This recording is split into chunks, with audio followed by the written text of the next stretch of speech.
Assalamualaikum everyone, welcome back. So before I move on, आपको थोड़ा सा एक ओवरव्यू दे देता हूँ कि अभी तक आप लोग क्या कर चुके हैं. So we have talked about the various themes that we may encounter in the exam.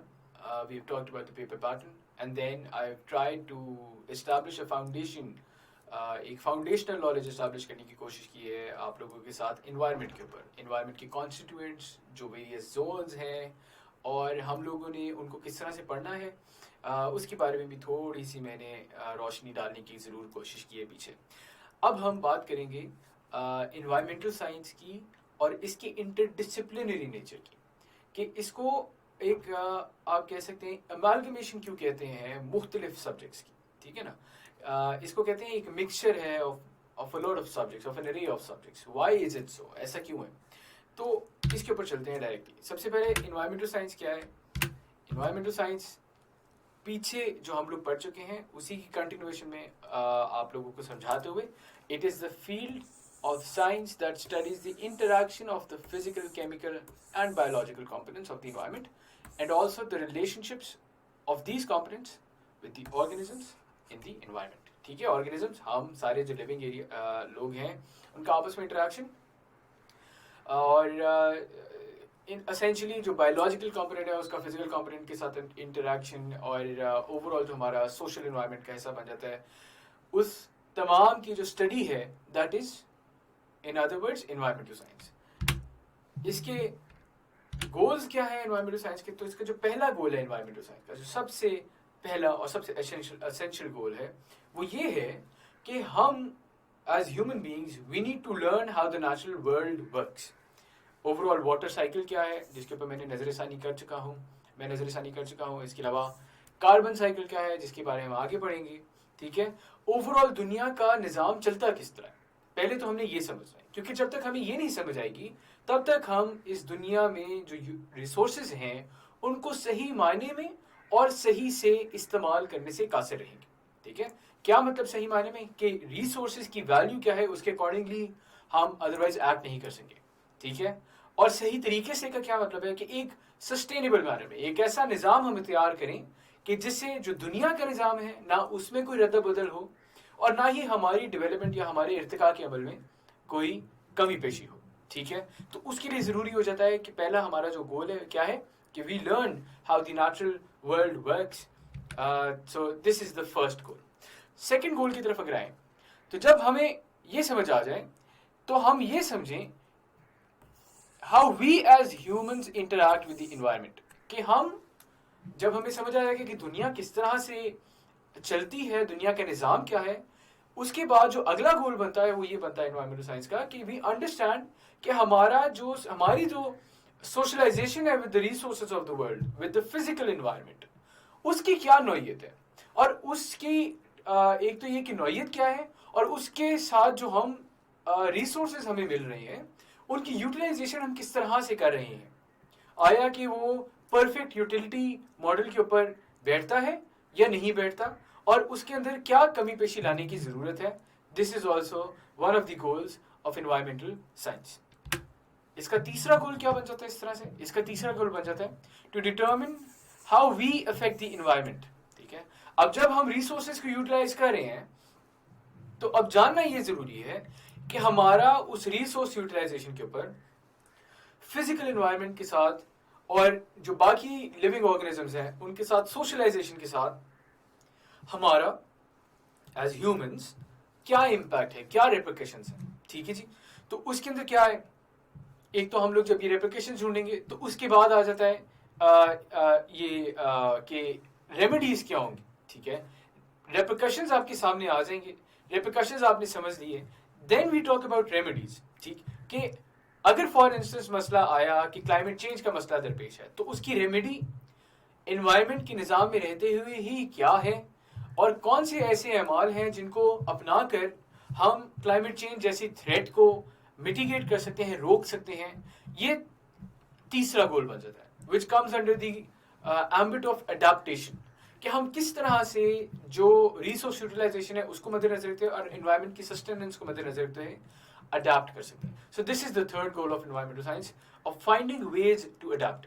In a nutshell क्या है, to determine how we affect the environment also includes finding ways to deal with the effects on the environment. For instance, जैसे मैंने आपको example दी climate change की. So ये हमारा environmental science as a subject हमें ये इंट्रोड्यूस करते हैं, हमें ये डायमेंशंस जो है वो दिखाता है दुनिया को देखने की. Interdisciplinary nature of environmental science. अब चूंकि, बल्कि आप पीछे ही जाते हैं, हम बात कहते हैं, अब चूंकि हमें पता है कि हम लोगों ने एक तो we have to understand how the world works, we have to understand how we are using the resources, and then we have to understand the impact of our activity on this planet earth. ठीक है ना, ये तीनों चीजें देखनी है. अब ये तीनों चीजें आपको किसी एक जगह सिमट कर नहीं मिलती हैं. आपको इन तीनों चीजों के लिए मुख्तलिफ डिसिप्लिन्स हैं, उनके कुछ कुछ चंक्स को उठा के एनालाइज करना होता है.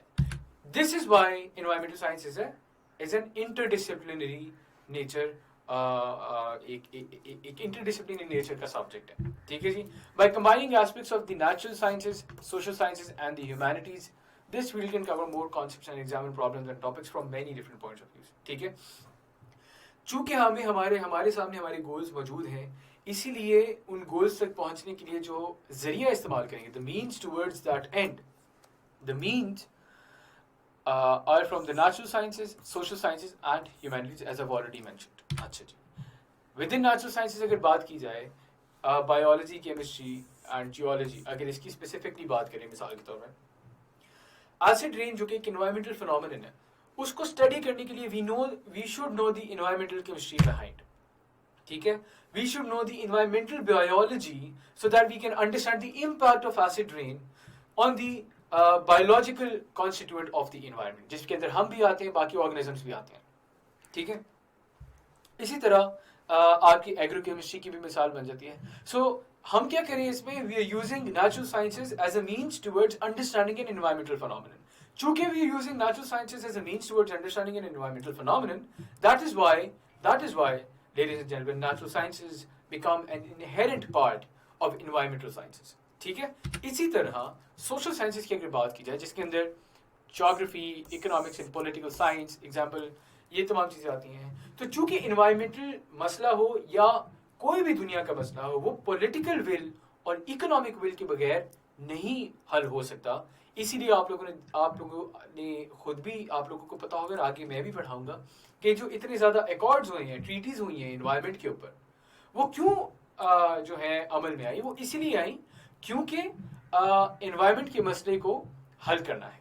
और इसी वजह से हम इस कंक्लूजन पे पहुंच सकते हैं कि चूंकि इन ट्रीटीज का ताल्लुक school of political science, school of economics से ज़्यादा है, इसलिए हम कह सकते हैं कि political science, economics, environmental economics खसूसन, they are also an inherent part of environmental science, and that is why environmental science also becomes an interdisciplinary subject. In the same manner, अगर हम ethics की बात करें, philosophy की बात करें, तो वो भी आपको उसकी काफ़ी ज़्यादा आपको झलकियाँ देखने को मिलेंगी environmental science के अंदर. आप कोई भी एक्शन लेते हैं environment से related, for instance आप एनिमल राइट्स या एनिमल वेलफेयर या वाइल्ड लाइफ राइट्स या वाइल्ड लाइफ वेलफेयर की बात करते हैं, तो वाइल्ड लाइफ ने तो आपसे मुखातिब होकर नहीं कहा कि आप जो है हमारे हक के लिए सड़कों पे निकलें, या आप हमारी जो हक तलफी हुई है उसके खिलाफ आवाज़ उठाएं. ये सारी बातें कौन डिक्टेट करता है? ये हमारे एथिक्स और फलसफा डिक्टेट करता है. ठीक है. जिस भी फलसफे के हम कायल होते हैं. सो चूंकि फलसफा और एथिक्स, फिलोसफी एंड एथिक्स, ये भी एक हद तक हमारे यहाँ एनवायरमेंटल साइंस के अंदर इनकी एप्लीकेशन पाई जाती है. So that is why once again we can say that environmental science is an interdisciplinary nature. मिसाल अगर आपको इसकी मोटी मिसाल ले लीजिए, climate action all over the world, Greta Thunberg. Pakistan में देखा जाए क्लाइमेट एक्शन मार्चेस जो पिछले साल हुई, ठीक है, ऑल ओवर द वर्ल्ड. आपके यहाँ जो एक्शन लिया जाता है क्लाइमेट एक्शन, उसके पीछे ज़रूरी नहीं है कि कोई ना कोई इकोनॉमिक या पॉलिटिकल मोटिव हो. आपके बहुत से एथिकल और फिलोसॉफिकल मोटिव्स भी होते हैं. जैसे अगर हम इस्लाम की बात करें, तो इस्लाम में कैटेगोरिकली है कि आपने दरख्तों को बचा के रखना है, दरख्तों को काटना नहीं है जंग के दौरान. So this in itself is an environmental issue, and चूंकि इसका इस्लाम से ताल्लुक बन जाता है, तो हमारे लिए as human beings and as Muslims it also becomes an ethical issue, a moral issue. So hence, ladies and gentlemen, environmental science is an interdisciplinary subject, all in all. تو آئی ہوپ آپ کو یہ باتیں سمجھ آ گئی ہوں گی, clear ہوں گی, اور اس کے اوپر آپ جو ہے ایک انالیسس ڈرا کرنے میں کامیاب ہوں گے کہ کس طرح سے انوائرمنٹل سائنس ایک انٹر ڈسپلنری نیچر ہے.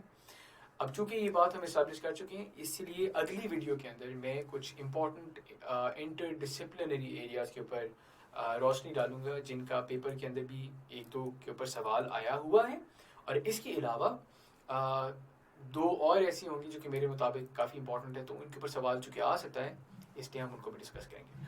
آپ سب کی سماعت کا بہت شکریہ.